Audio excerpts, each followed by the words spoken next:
Are we in the throes of a digital civil war? Mark Zuckerberg, the founder and CEO of Meta and Facebook, has published an open letter to Congressman Jim Jordan, chair of the House Judiciary Committee, confessing to Facebook's censorship during COVID and of the Hunter Biden laptop story before the 2020 presidential election. Yes, the latest episode of Decuck the Zuck has dropped. He says when he looks at the podium, pump his fist in the air with the American flag is one of the most badass things I've ever seen in my life. Take me home.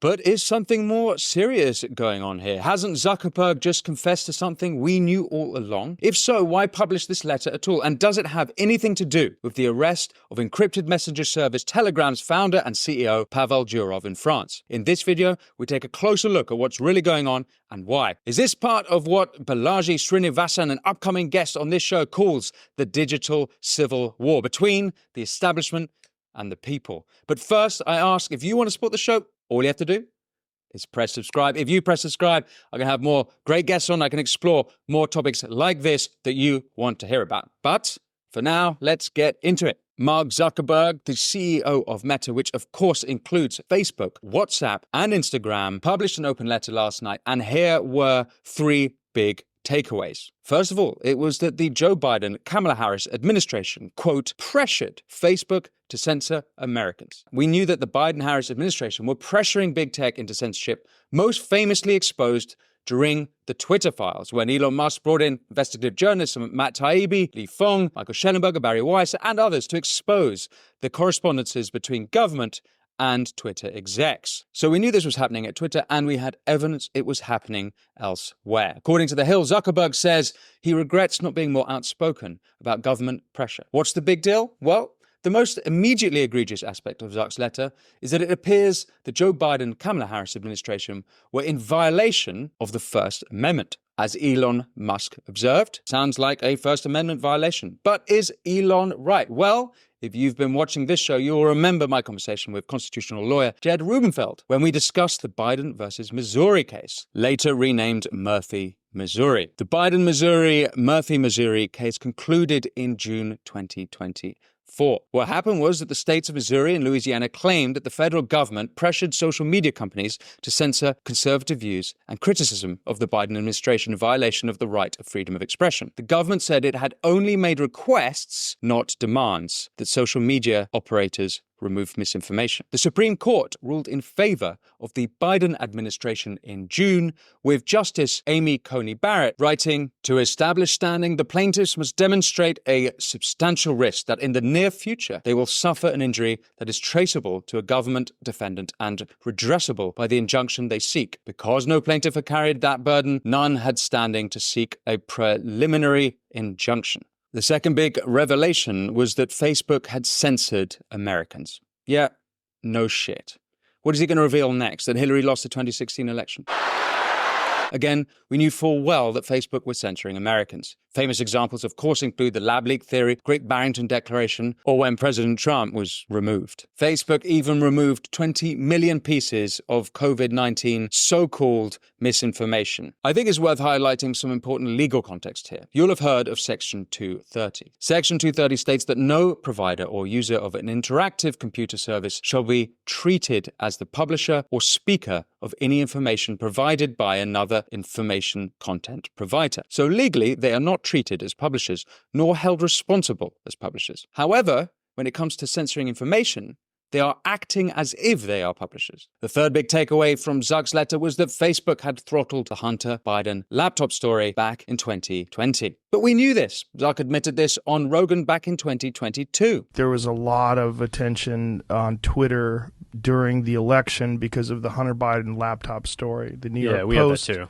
Yeah, so you guys censored that as well? Our protocol is different from Twitter's. What Twitter did is they said you can't share this at all. We didn't do that. The distribution on Facebook was decreased, but people were still allowed to share it. So you could still share it, you could still consume it. It basically, the ranking in newsfeed was a little bit less. So fewer people saw it than would have otherwise. So it definitely... By what percentage?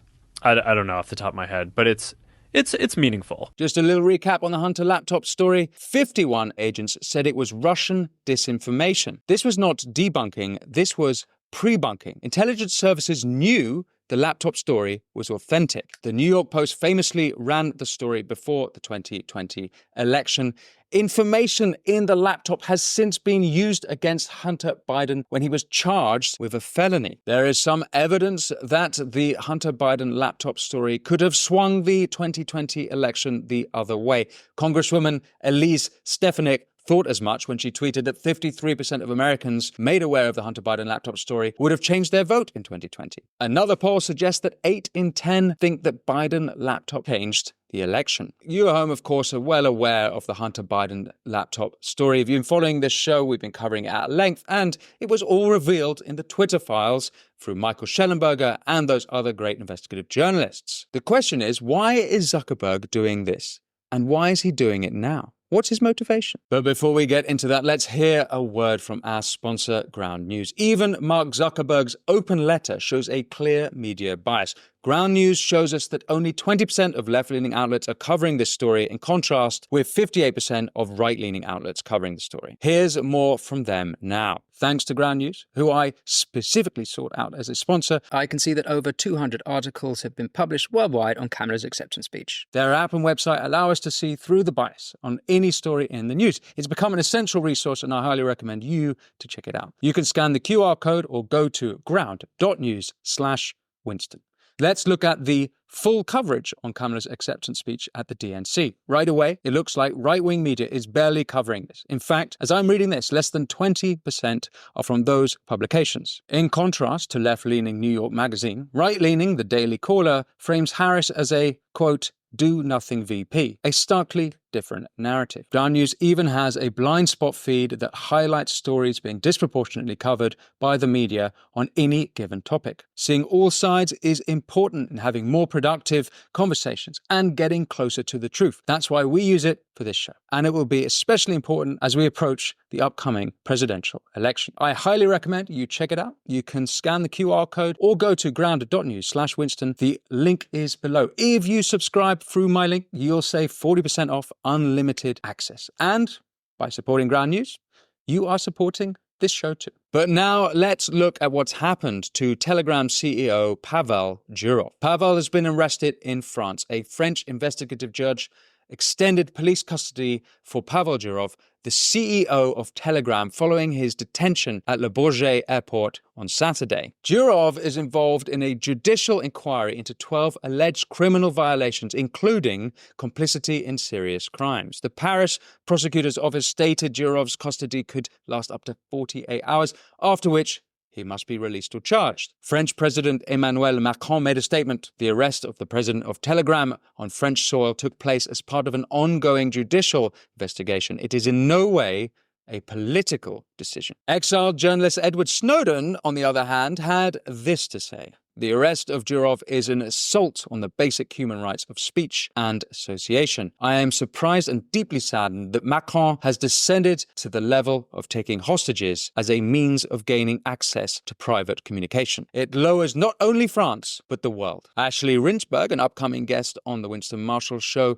tweeted this. Telegram founder Pavel Durov has been arrested in France and is now facing up to 20 years in prison. Chris Pavlovsky, CEO of Rumble, also responded to Macron's statement on Pavlov. When you say you are committed to freedom of expression, you are lying. We have a letter from France that proves this without a doubt. We had to shut down Rumble in France because you have no commitment to freedom of expression. So what is Telegram? Well, here is a description from the legacy media. It is one of the world's largest messaging apps with nearly 1 billion users. It is also a key communication tool in places like Russia, Ukraine, and India, where people can get independent news and exchange views in huge group chats. Some of those messages are encrypted, meaning that they cannot be monitored by the company itself or law enforcement, and that makes it a powerful place for sensitive info, including illicit activity. So the question is Pavel Durov under arrest because Telegram is a place for nefarious behavior, a new Silk Road, and you'll remember the arrest and sentencing of Ross Ulbricht? Or is it because Telegram is one of the only secure messaging services which governments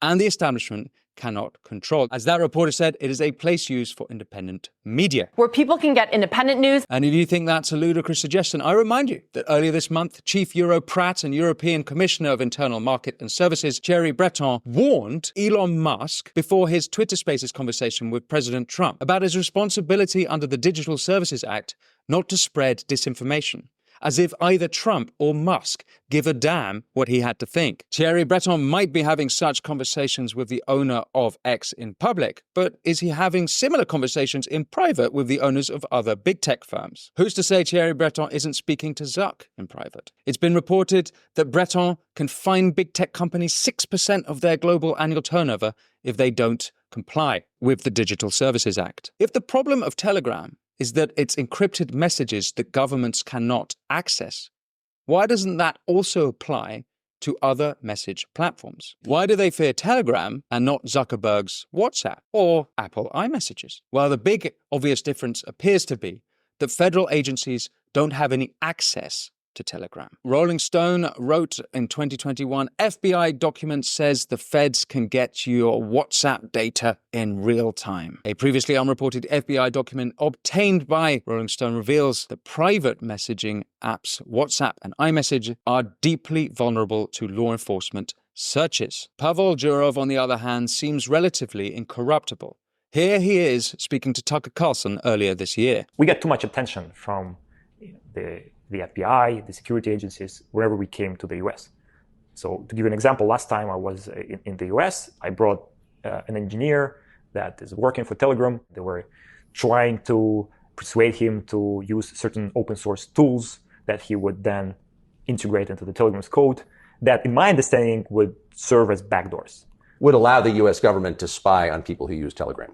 The US government, or maybe any other government, because a backdoor is a backdoor regardless of who is using it. I take from this clip that the US government and all governments don't have the same access to Telegram quite like WhatsApp and iMessage.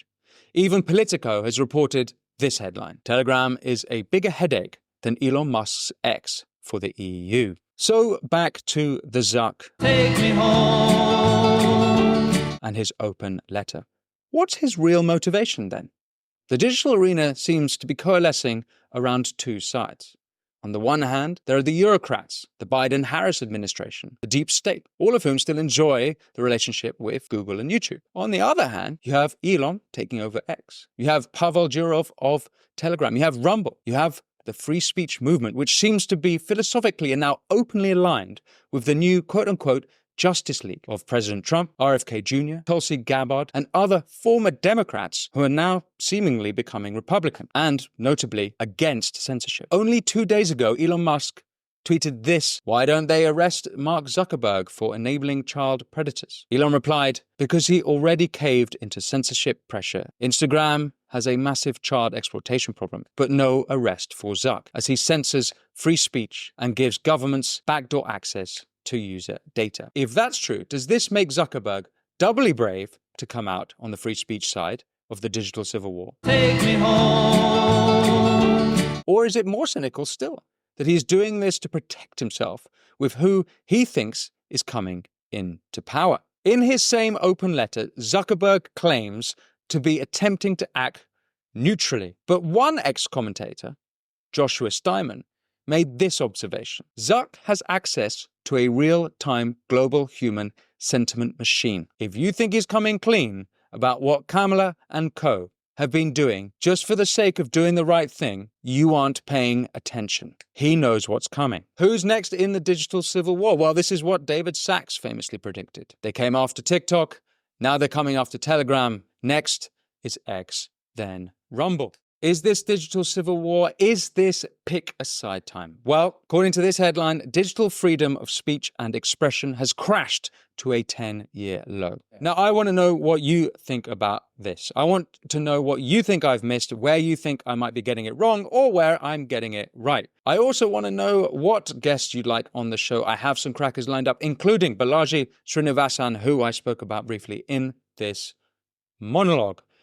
If you want to support the show, all you have to do is press subscribe. But from me, that's all. Be well.